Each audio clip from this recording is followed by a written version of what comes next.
Нормально. Вот вы предлагаете народу Бхагавад-гита.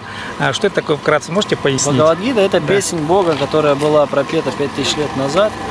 Вот, она сохранилась в виде писаний, вот, по милости духовных учителей, цепи учителей.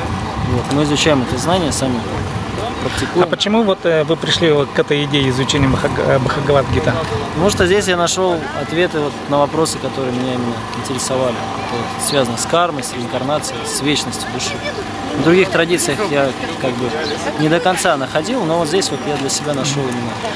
Ну, как я понимаю, может быть, я не точно это все представляю для себя, но все равно же санскрит надо, по-моему, знать, да? Это Санскрит? Древнейший язык. Да, очень древний язык, очень сложный. Но нам повезло, что мы русские, у нас очень похожие языки. С санскритом. Да. Какие-то вещи. А что-то общее есть? Есть, на ваш очень взгляд? много. Мама. Ага, ну, это, Мама, наверное... Веды, от слова ведать. Много слов.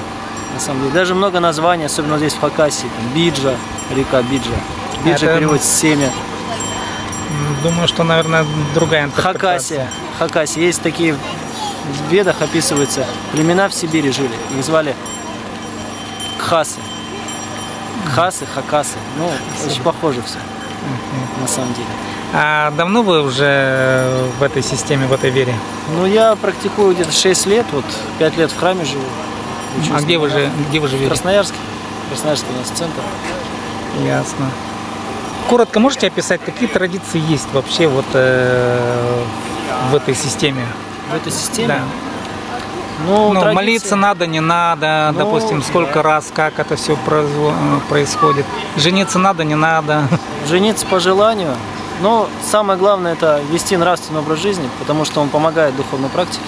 Ну, то есть сигареты, все это, алкоголь, разврат желательно исключить из жизни. Иначе будет сложно практиковать молитву. Мы молимся по утрам и ну, вот, пытаемся как-то проповедовать, поем на улицах. Есть песнопение, да, вы можете что-то воспроизвести? Спеть, да. Ну, мне сложно петь, если честно. Но все знают, мы поем Хари Кришна, Хари Кришна, Кришна Кришна, Хари Хари, Хари Рама, Хари Рама, Рама Рама, Хари Хари. Да, я это слышал. Основная мантра, вот в принципе это наша практика основная. Индивидуально мы повторяем на четках и поем совместно в храмах и на улицах. Стараемся. Ну, спасибо вам большое за такое короткое интервью. Да, себя увидите в Ютубе «Мир Сибири» найдете 2016. Я напишу Бхагавад-гита, наверное, как-то так напишу. Хорошо, спасибо. Спасибо, удачи вам. Спасибо.